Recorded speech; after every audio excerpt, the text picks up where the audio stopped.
Colin, we've got not only Guthrie back with us tonight, but we've got the bonus of having Rick Babb with us, which is, I mean, anytime we see either one of these guys, it's always a blessing. Absolutely. Oh, Thanks. thank you. I've never been in either one of you's company I didn't feel blessed after the meeting, because y'all are both wonderful people as well as great singer-songwriters, and I appreciate you being a part of what we do.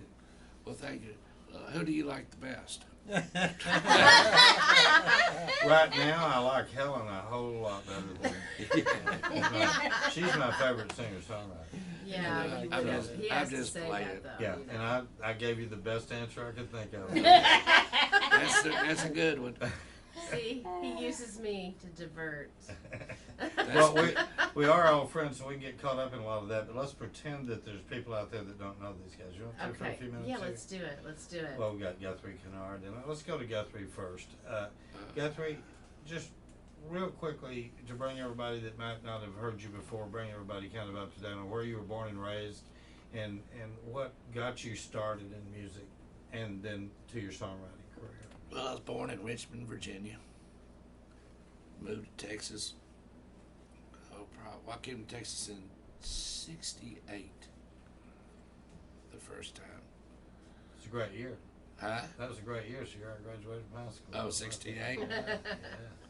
Yeah, we were just babies. Yes. Chilling. Too. Mhm.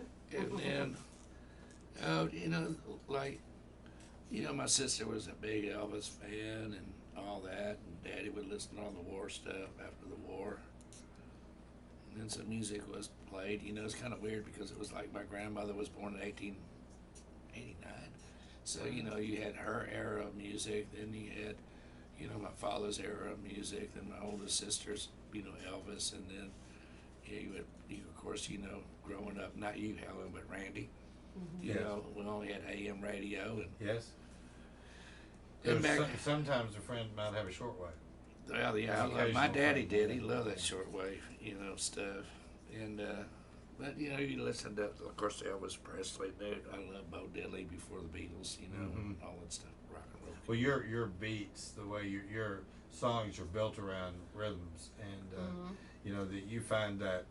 I was telling a friend of mine today. I said, what Guthrie does, he locks into a rhythm, and then he writes a song about it. I think because he really has you have a great way of finding those pushing drives.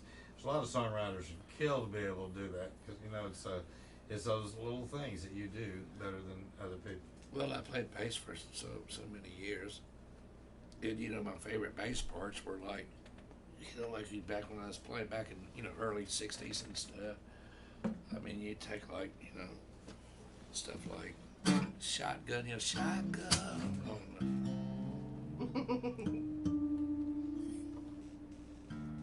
Sorry. Still have to hang on.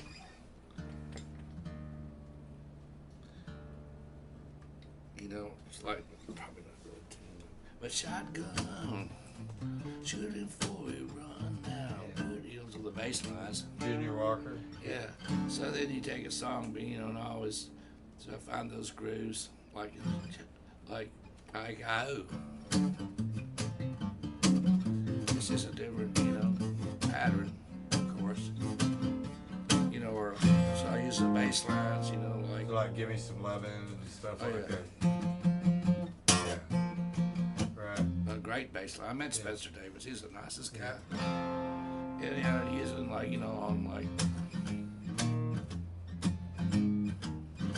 That's like almost a John Lee Hooker type. yeah. So you take that and as a songwriter, instead of just playing the chords, I write, okay, well, let me think, okay. I mean, I can't get that. I want that bass line in there to make the movement. So then I go back down. So if you really take that, if you want to turn it around to something like I used to play on bass, it'd be like you say, John Lee Hooker. But you just do it, just. So when you were finding those, you lock into some Jimmy Reed and Yeah, it's you like yeah, Jimmy Reed is like, so the bass lines are usually, you know, some of them are walking. Got me running. Or you just lay on that one. Or you play Rocky Hill, make you play the chords on the bass. You know, like that up there on the bass guitar. So who all have you played with as far as your bands? Who was your first band? Oh gosh, I was talking to Donnie the other day. It was well, you know, the neighborhood band. Mm-hmm. What was the name of the band? Well, come on. the first guys, when I left home, I was like 15 years old. So, Dang. yeah. So we were called Sound by Four, but then we moved to the beach, and it was called the Young Sound. That was in 1966. And so, gosh. And when you came to Texas, what was your first band? Well, later I played with Smokin' Joe. He was the first one that I met. Smokin' Joe Kubek. Yes.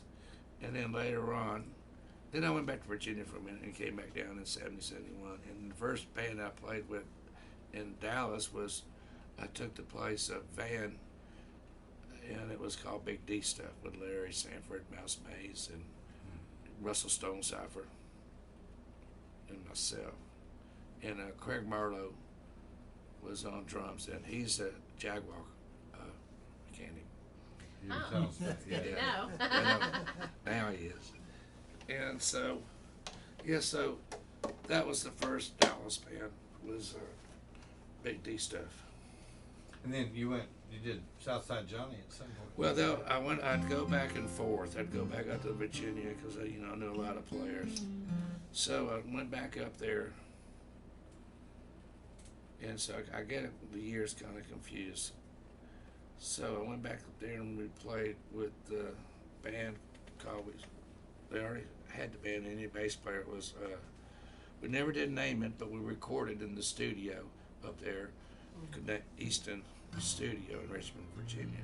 That had to be in '70, because Bruce Springsteen and us. That's before Springsteen got his record deal, because Southside, they all moved down from Jersey for a year and lived in Richmond. They go back and forth, just like I go back and forth to Texas. And so they came down there and lived down there, and Southside came down with them.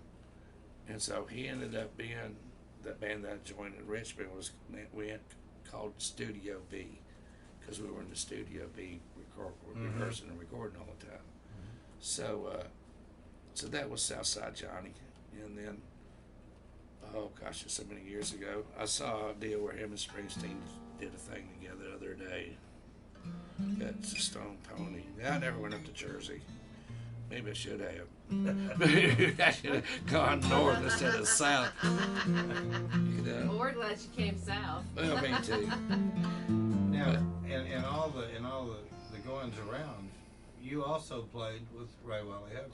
I did. I met Ray first time in '83 because I was playing with Rocky Hill.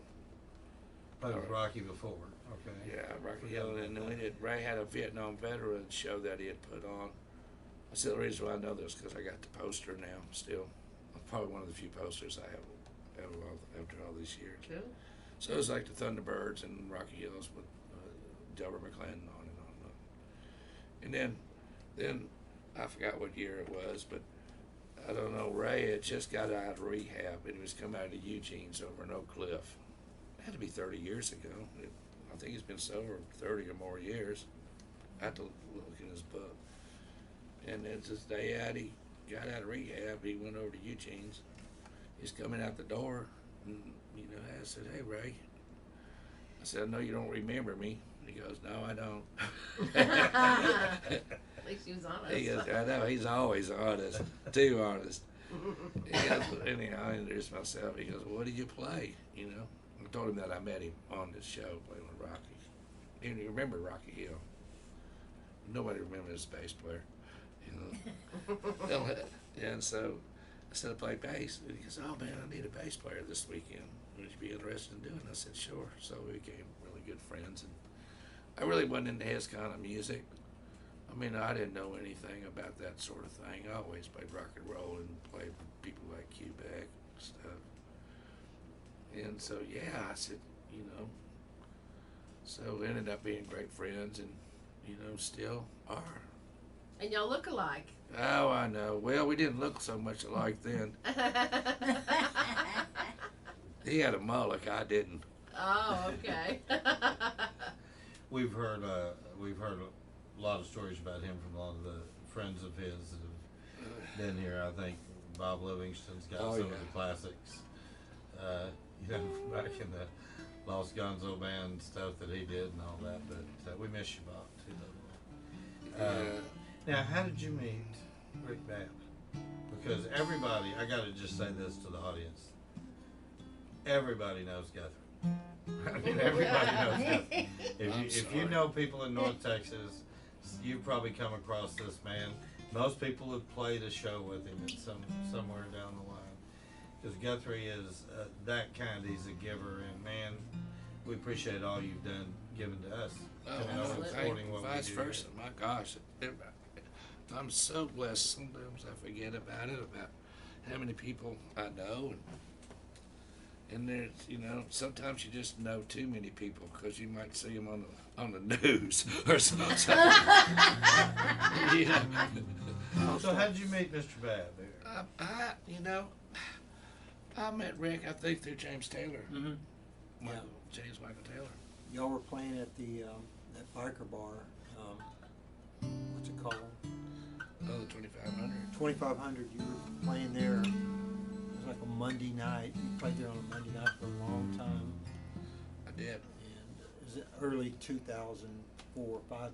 James came to Nashville because I was broke and wanted to come back to Texas. And he rescued me from Nashville, and on the way back he was telling me about Guthrie. He said, you have to come over and meet this guy. He's really, really cool. And James Michael Taylor is one of the world's biggest critics about music. He's a prolific songwriter, and if he likes your stuff, you really have passed a litmus test there with him. And he was telling me about Guthrie. He said, man, he's really James has been really, really nice to me, really good to me. They would change, he'd tell me something, you know, and I'd be writing a song or something. And then he'd go, what do you think, dude? I don't like that. Then I would keep it. You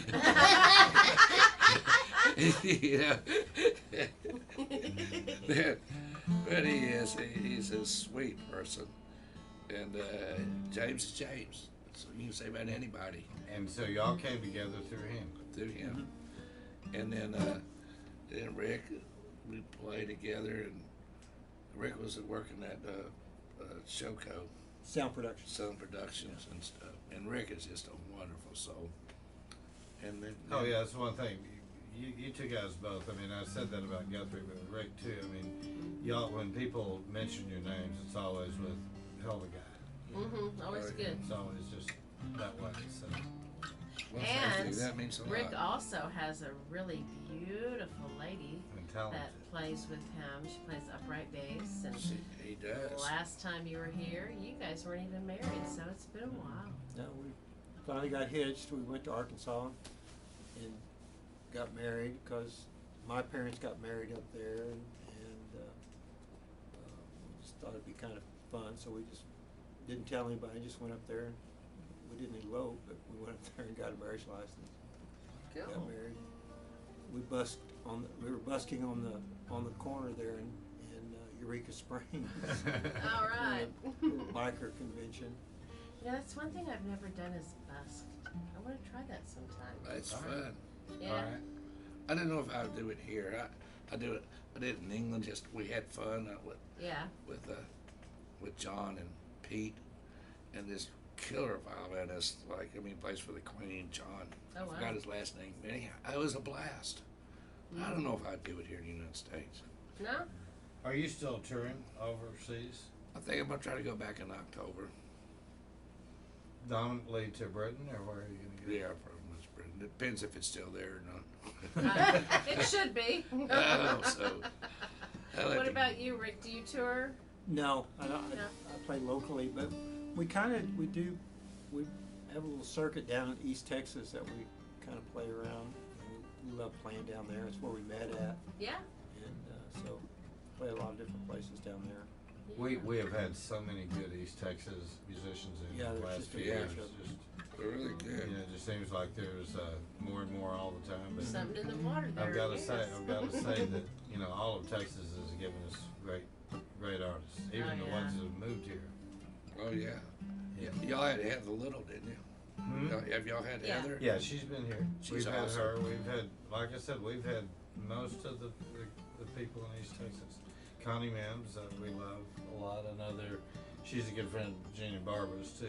So I love Heather. She's funny. we haven't been around her that much. I can't, to really experience. Know We've her. done one radio show with her, and that's all we've done. So we just wish her well. She's got great songs. She does. She does. I love messing with her. When you get old, you can mess with those. Those young- youngins. Yeah, those youngins. Oh, by the way, Julie wrote a note earlier and said she wished she could have been here. Julie Bomb. Yeah, I love Julie too. yeah. She's a great road dog. Yeah. She is Julie. I drive down to Houston, turn around, drive right back, not a complaint. But we had to go from here to somewhere out to Abilene one day, and I had to play in go to Oklahoma, then out there and stuff. So I let Julie drive my truck because I was exhausted. And I don't think she's never driven a van before. Yeah. And I'm going, okay, Jill, I'm so tired. If anything happens, I'm not going to feel it. But don't let anything happen. So anyhow, she's over there. She's looking over the steering wheel of Yeah, the truck. she's so small. And I'm going, and then I look down, and I'm kind of like, kind of hastily. I look down, and I'm going, feeling. I said, we're going pretty fast, even with my eyes closed. I look over there, she's going 80 miles an hour in that truck, and then I'm going, oh gosh, we're fixing to pass a 18-wheeler. You know how that blow you like that? Yeah.